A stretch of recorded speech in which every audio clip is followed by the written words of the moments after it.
Hi, this is Rabbi David Katz, broadcasting to you live from Jerusalem. Last nugget, we talked about the nature of Torah and it being rational versus metaphysical, and that although there are provable parts of Torah, there's always the philosophical. If you don't like the word metaphysical, you can use the word philosophical, and the Torah discussion is never ending. If I say, blah, blah, blah, we put our right shoe on first, you say, but that's in a normal case, you put your right shoe on first. What about if I'm in mourning? What about if I had a surgery on my right foot? Then, do I put my left shoe on first? What if it just hurts to put my right shoe on first? Do I put my left shoe on first? That's the metaphysical nature, that's the philosophical nature, and that's where the oral Torah continues and develops. And the proofs become very difficult, although the Torah authority behind the rationale of, let's say, why I would put my right shoe on first, or why I have a heter, or permission to put my left shoe on first.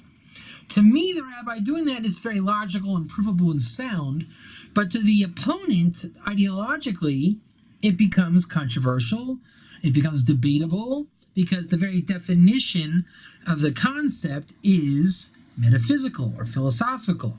What does it mean, put my right shoe on first? Do I ever have the opportunity to put my left shoe on first?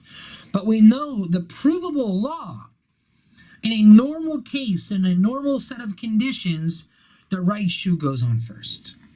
So we talk about Ger Toshav, and the nature that Ger Sugya in Torah, some of it is provable, some of it is philosophical. For example, there is no consensus if a non-Jew must reject Shituf and become a Ger Toshav.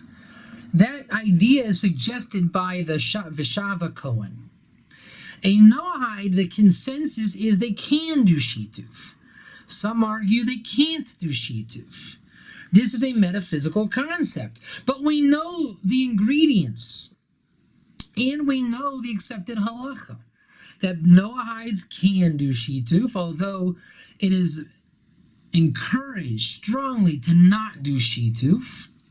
By the letter of the law, they can do Shituf. A Ger Toshav is designated as one who rejects Shituf, somewhat formally. And the question is, must a non-Jew become a Ger Toshav and reject Shituf? And must it be formal or informal? And the conversations go on and on and on. But we do know that a Ger Toshav is one that has rejected Shituf. That is not a metaphysical idea. It is a fact. And a Noahide must not give up Shituf. That is a fact in the letter of the law. But how we apply the law, do we say Noahides can they or can't they do Shituf? These are discussions, but there are provable facts. Today we're going to prove an aspect of Ger Toshav that exists today, even in a time of non-Jubilee, how it's proven and yet remains a little bit metaphysical, but yet can be proven. Here we go. The Torah learning follows this pattern. Devarim Parshas Rei, chapter 14, verse 21. You are to give the nevela to the ger in your gates, ger asher b'sharecha. Or you can sell it to a nachri. Nachri is the Torah terminology of idolater. An Israelite, or a member of the nation of Israel, meaning Cohen Levi or Israel, are officially God-created non-idolaters. What if I am a Nachri that chooses to leave idolatry by the Torah of Moses' prescription, which is accepting the 7 laws of Noah, and ostensibly rejecting Shituf? I become what the Torah itself calls Ger, and what the Halacha calls, through the oral Torah, Ger Toshav. So the Torah says to the Jew, if you have nevela, unkosher, improperly shechted meat, or invalidated meat, give it freely to the ger in your gates, or sell it to the nachri. And the language there is ger, and Rashi says Ger Toshav. Now we would say, is there a Ger Toshav today? Is this verse halacha? And is it, if it is halacha, is it practical today? So we look in the Shulchan Aruch on what do we do, which is practical today, if we have nevela. There are millions and millions of pounds and people eating flesh of cows every day. And amongst those cows, there will be a nevela. What do we do as a Jew with nevela? The Shulchan Aruch 117 Yerodea says you give it to the Nachri, to the Goy. And the proof text, according to the sources, is Dvarim 14:21. And there's a commentary that is accepted that says, fine, but don't make a practice of accidentally doing improper shechita just so that you can make a profit to the goyim. Then they ask, what if there happens to be a ger? Doesn't the learning from Avodah Zarah 20a say, by the definition in the pasuk, in the verse, it says, give to the ger or sell to the nachri. I must give it to the ger first before I have the option of selling to a nachri. And the answer is we follow the halacha like Rabbi Yehuda, and we must give it to the ger. But if there is not a ger present, then we sell it to the nachri. What does it mean if there's not a ger present? A lot of times we don't know of a ger, but we do know of a nachri. But then yet the Shach commentary and others suggest that this is speaking about what to do in terms of sales, selling something to a nachri. Giving the nevela to a ger is not a sale. It's called a gift. And therefore that part of the pasuk does not properly enter this halacha. But this halacha does exist today of selling to the nachri. But what about giving to the ger? If the verse exists, one would assume the entire mitzvah and halacha exists, i.e. giving a free gift to a ger, and it is forbidden to give a free gift to a Gentile idolater, and that's why we sell him the meat and don't give him the meat. So the commentators say, don't look here in Yerodea 117, look in Choshen Mishpat 249, the laws of giving a gift to a non-Jew. And the law there states that you may not give a free gift to an akum, but you may give a free gift to a ger toshav. And it does not mention the Rambam or Jubilee. And this is in the Torah Shulchan Aruch, the predecessor of the Shulchan Aruch, the body of halachic work that we follow today. Is practical and written for today. If it's written in there, it's for today. When we look in the Shulchan Aruch, it says we cannot give to an akum but a ger toshav. All right, very standard and simple. So there's a halacha that we give a free gift, i.e. the nevela, to a ger toshav, one who accepts upon himself the 7 laws. And kibel, accept, means properly accept, according to Avodah Zarah 64b, and according to the tradition of ger toshav, namely the bris harav. But then we look in another commentary that sources this halacha. And it turns out it says, to the exclusion of an Ishmaelite. An Ishmaelite is considered a ger toshav in matters of handling wine, but they retain the level of akum. So you cannot give a free gift to an Ishmaelite, because he's an akum. And then they say, what about the Rambam saying in Isuri B of 14:8 that we are not makablan ger toshav today? And it says that in the same place that we do not give a free gift to a Ishmaelite. And the answer is, according to Brisk, the school of Brisk, which I adhere to, we say tzvei dinim. This verse in 14:21 of Parshas Rei has 2 laws in it. One of selling meat to the nachri, or giving a free gift of meat to the ger toshav. Ger is in your gate. And within the ger in your gate, we say tzvei dinim again. There's more than one law. There is a ger toshav, as we know. Slave in Eved Kanani is like a ger toshav, and some sources actually call him a ger toshav, which is not the same ger toshav as one of the righteous or pious of the nations, chasidi omos la'olam, as the Rambam brings in Hilchos Malachim 8:10 and 11, and the Isuri B of 14:7, which precedes 14:8, which states there's no ger toshav, except in a time of Jubilee, which precedes 14:9, which explains the ger toshav as an Eved or slave. Meaning that one studying the oral Torah must understand and know the system and format of the oral Torah, how it works. How does the Rambam work? How do we understand the stringing together of halachas 7, 8, and 9? Is 9 devoid of 7? Is 8 included with 7 and 9? How does one understand the Rambam? Why does the Rambam matter? These are all fundamental aspects of the oral Torah. A competent rabbi is expected to understand that the Rambam matters, at least in this particular case, for example, and how the system of the Rambam works. We are only in the world of arguing Ger Toshav, namely, the opinion that there's no Ger Toshav today is the Rambam, which is not essentially true, because the Rambam is only quoting Erech in 29a verbatim, copy and paste. Who was the Ger Toshav of Erech in 29a? A renegade slave. Then we say, are there in fact more than one kind of Ger Toshav? We know so. At least an Ishmaelite Ger Toshav and a non-Ishmaelite Ger Toshav, an Eved Kanani Ger Toshav and a non-Eved Kanani Ger Toshav. There are many kinds of Ger Toshav. So when we give a free gift to a Ger Toshav today, it is a Ger Toshav that is not an Akum, i.e. not an Eved Kanani and not an Ishmaelite. One that is synonymous with a Chasidi Amos Olam. So why don't we just call him Chasidi Amos Olam like the Rambam? Because only the Rambam calls this level of Ger Toshav righteous, pious of the nations, Chasidi Amos Olam. For example, our Shulchan Aruch calls him Ger Toshav. The Torah itself calls him Ger in the gate. There are many terminologies, and most terminologies will call him Ger Toshav and not Chasidi Amos Olam. And then people assume the Rambam says, because there's no Ger Toshav today in the Rambam, which is a specific type of Ger Toshav, they blanket that as all Ger Toshav, but there is an elevated Noahide called Chasidi Amos Olam. Well, it sounds nice, but it's not a proper learning, because the Chasidi Amos Olam, as per Rambam Misuri Bia 14.7, is synonymous with the type of Ger Toshav that does exist today. One who has proper Kabbalah upon himself the 7 laws.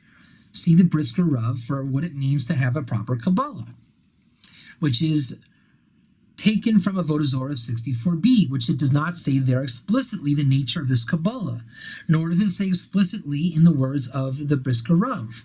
Nowhere does it state exactly the halakha parameters of the nature of this Kabbalah. But we do understand the nature of Kabbalah for Ger Tzedek for a convert today. But when we understand all the breadth of the sources of Ger Toshav, we can gain an understanding of the nature of this Kabbalah. It's just not from one central source. So we go back to our Shulchan Aruch, and it does not say what I'm saying there, that there's more than one kind of Ger Toshav, and we're talking about a Ger Toshav not Akum. Nowhere does it say that. But I have learned it that way. So now, when I have learned it that way, it says in Akum we don't give a gift to, a Ger Toshav we do. The only problem anyone would have with that in the world of non-metaphysical, of fact, is that Be'er Agula that mentions the Rambam. Then it comes down to, what does the Rambam mean?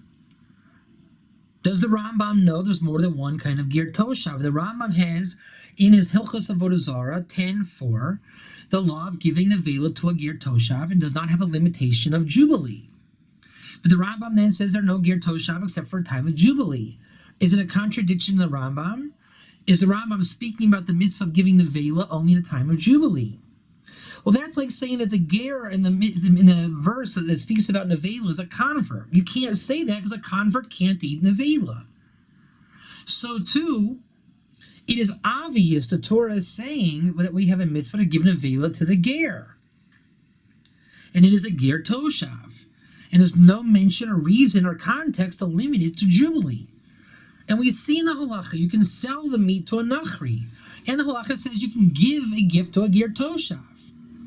And again, circular reasoning means the only reason why you would say it does not apply today, or only to a ger resident in the land of Israel, is because you read the Rambam Misuri Bia 14.8 that that's a type of Ger Toshav.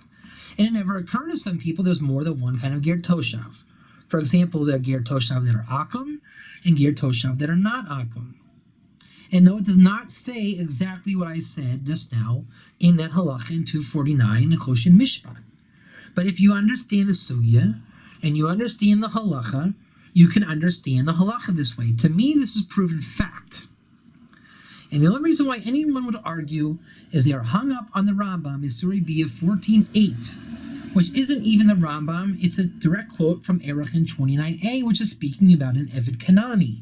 Therefore, if you extract the world of the Rambam and Erechim from this halacha in Choshen Mishpat 249, and you're left with the Rambam's halacha of giving an avela to the Ger Toshav in his Hilchos Avodah Zarah 10.4, how else can one understand this halacha that says we give a nevela gift to a Ger Toshav, and those halachas are written for today? We call this svara muchrach. It has to be this way, and that's why it's proven fact. But it retains a shmek of metaphysical, because I can't coerce someone or bend their arm backwards to say, admit that you are learning the Rambam Isuri Bia 14.8 wrong, or not quite accurately. And because there are people that will continue to learn the Rambam, Isuri Bia 14.8 is a blanket statement, there is no Ger Toshav today. It keeps the Torah in a discussion, philosophical, metaphysical state. But I am arguing it is not a metaphysical, philosophical state in this very halacha. Because when we lay down the coordinates, there is a mitzvah to give nevela to the ger in your gate. Ger in your gate, Ger Toshav, not a nachri. One who accepts the 7 laws. It exists today, it's written for today. The law states it for today. Therefore, there is a Ger Toshav today, and we give him nevela. To me, that is fact. The only argument that you will have is a Be'er Agula commentary on that halacha that simply mentions the Rambam's law in Isuri Bia 14.8. It doesn't say because the Rambam says, therefore there isn't. The impetus is on you, the critic, to prove why do you assume Isuri Bia 14.8 is a direct refutation of the status of this halacha and mitzvah that is applicable today. It does not say that, and we take the lowest common denominator. Even if you want to argue that, and I want to be perfectly clear, I am not arguing as a posek or renderer of Jewish law. All the Noahides in the world may in fact very well be Akum. Let's say the Jewish people don't accept this teaching, the status quo never changes, and there's no drive or motivation to remove the Noahides that have accepted properly the 7 laws from the level of Akum to Ger. I can't make people. We don't have a power of based in today. And that's exactly what it means that we're not Makabel and Ger Toshav. David Katz can't force the inhabitants of earth to accept his teachings. But what I can do is state the truth, that I'm not trying to coerce and change or interpret or establish a halacha. A halacha that I believe does exist today. But I can't make you believe a halacha that exists today. Why you don't believe in a halacha is your business. So therefore, it forces me into a coordinate to take the lowest common denominator. If I can't make the world believe a halacha, even though I do believe this is the halacha, I am not teaching it to students as it is a universally accepted halacha by the rabbis of today. I am saying it's a universally established halacha by the rabbis of old. And I don't know why rabbis of today disagree with the rabbis of old. I think they are wrong, and I think they are ignoring the halacha. That is my opinion. And there are plenty of learned rabbis that agree with that, but they're not on Facebook or YouTube. The Facebook, YouTube rabbi, for whatever reason, does not believe this halacha. That is his business. Therefore, again, it forces me into a coordinate in the Facebook, YouTube world, because the yeshiva world understands the halacha in large part. Therefore, in the YouTube, Facebook, yeshiva world, which is a fake yeshiva world, I will argue, then let's take the lowest common denominator. And if we are to say these people are still Akum and there's no Ger Toshav today, it is 100% believable there's such a halacha that there's a non-Jew who accepts properly the 7 laws of Noah at some point in time and place, that me, the kosher Jew, would have a mitzvah in halacha to give him my nevela for free rather than selling it to him as a nachri. We can all agree that that exists in potentiality. My premise is to teach that law in potential to the people, of the Jewish people that are interested in fulfilling that mitzvah in potential, and to the non-Jew who are interested in receiving that mitzvah in potential. No transaction happened on the lowest common denominator. I am a Jew who enjoy teaching the laws of how a Jew is to treat a non-Jew that has elevated himself out of idolatry and klippah to receive a free gift from Israel in accordance with the halacha and the mitzvah as written in the Word of God, i.e. the Torah. And there are non-Jews who in some place and time will be recipients of such nevela and gifts of Israel. To me, it is quite clear that that halacha exists today. There are levels of that halacha that don't exist today, i.e. to sustain the non-Jew on the level of an Israel. That does not exist today, only in a time of Jubilee. But to freely, on my free will being, give the nevela to a non-Jew who has accepted the 7 laws, what the Torah calls Ger Toshav, I do believe that exists today. I believe it is proven fact and not metaphysical that it exists today. But there are those that will argue the Rambam disagrees, and therefore they turn it into a metaphysical discussion. Then we are taking the lowest common denominator and saying, fine. Even though I am not conceding, I am saying that in potential I can do this, in potential he can receive that, and instead of being an act of giving nevela to a Ger Toshav from a Kohen in the house of Israel, I am simply teaching the Torah learning of a mitzvah that involves a kosher Jew per se, and a kosher non-Jew per se, and their transaction of nevela for the well-being of the non-Jew that is not an idolater. Again, to me that exists today. To you that may not exist today. But the concept is certainly valid and meritorious to teach the nations that not only does that law exist in potential, forget about the practical that I believe, in potential. There are numerous laws and Torah concepts that exist like this, if not in practical, in potential. And that is what I teach at getsoulstrong.com. I do not teach that these laws are practical, even though I believe many of them to be. And I make that very clear. I believe them to be, but I am not enforcing Israel to accept these. That is not logical and it is not possible. Only the Melech HaMashiach, may he come speedily in our days, bring the nation of Israel to a Beis HaMikdash mentality and a redemption mentality. I'm humble enough to know that that is well beyond my pay grade or anybody alive today, or we would be doing it. Therefore, we take the lowest common denominator and we create the consciousness that the Torah has these laws in it, the goodness of mankind, of Jew and non-Jew working together to build a world of peace, harmony, and Beis HaMikdash that functions for the entire planet Earth. It does exist in potential. And there are those that are interested in learning that in potential. And those that are interested in performing it in potential. And we teach the law in potential. And it is a bit of an inconvenience, maybe to some, that these laws are not only potential, but they are practical, as written in the practical halachic works. But again, I will take the lowest common denominator every time. This is who I am. If you don't accept the practical, there's always the potential.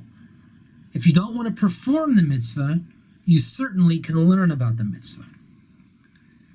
Because mankind just might not be ready for the practical halachas, as evidenced by the opposition, then getsoulstrong.com and myself, the message that I teach is to teach the Torah of mankind as it is laid out in the Torah for mankind. Will I ever be on record as giving the Vela to a Ger Toshav and recognized by the world as doing so? I don't know. But it can't be my agenda if I don't know that it'll be on record. It'll go on, the state of Israel gave 15 Avelas today to Ger Toshav. I don't know if I'll live to see that time. I know I am living in a time that we should see that. Will I see it on the news? I don't know. I do know that it is being taught today. And that's right now, according to the lowest common denominator, it's what I can do. It's what I will do. It's what I am doing. And I encourage everybody to learn and prepare themselves for Beis Hamikdash reality. If you're a Cohen, learn what it is to be a Cohen. If you're a Levite, learn what it is to be a Levite. If you're an Israelite, learn what it is to be an Israelite. If you're a Gerite, a Ger, learn what it is to be a Ger. And stop thinking in the old exile paradigm of Jew and Goy, or Jew and Gentile, or Jew and non-Jew, Jew and idolater. There's no such thing. The Torah had an idolater called a Nachri, which is not the same as the modern derogatory term Goy. The word Jew is not the same and synonymous with Bnei Yisrael. Jew implies there's Jews and Gentiles. There are 3 kinds of Jews: Cohen, Levi, Israel. Even 4 kinds of Jews: Cohen, Levi, Israel, convert Ger, which is not the same as non-convert Ger. And they're both different kinds of Ger. One Ger is allowed entrance into the third holy house to marry a holy Jew. The other kind of Ger chooses to not enter the third holy house to marry a Jew by their own choice. Break the paradigm, the old paradigm, break the mold. Teach what the Torah wants from us. If I were to think of myself as a Jew, it would be a big disservice to myself as a Cohen. As a Jew, I could have married a divorcee. As a Cohen, I cannot marry a divorcee. Chas v'sholom, I would have married a divorcee and lost my rights of the kahuna. And you'll say, I can't even act as a Cohen today except for a couple of things. That's fine. But I am a Cohen. Okay, I can't be much of a Ger today. Fine, but there are things you can do. And to deny that is a great disservice to mankind, to the Torah, and God himself. That's all for right now. I hope you've enjoyed this nugget. Again, this is Rabbi David Katz of GetSoulStrong.com. We have open learning 5 a.m. to 6 a.m. Sunday to Thursday every day. PM me or email me at soulmazel@gmail.com for the link to the room. Or you can ask around on Facebook. The link is posted on our forums and our messages. Anyone can provide you with the link. And that's all for now. Broadcasting to you this Torah Nugget live from Jerusalem.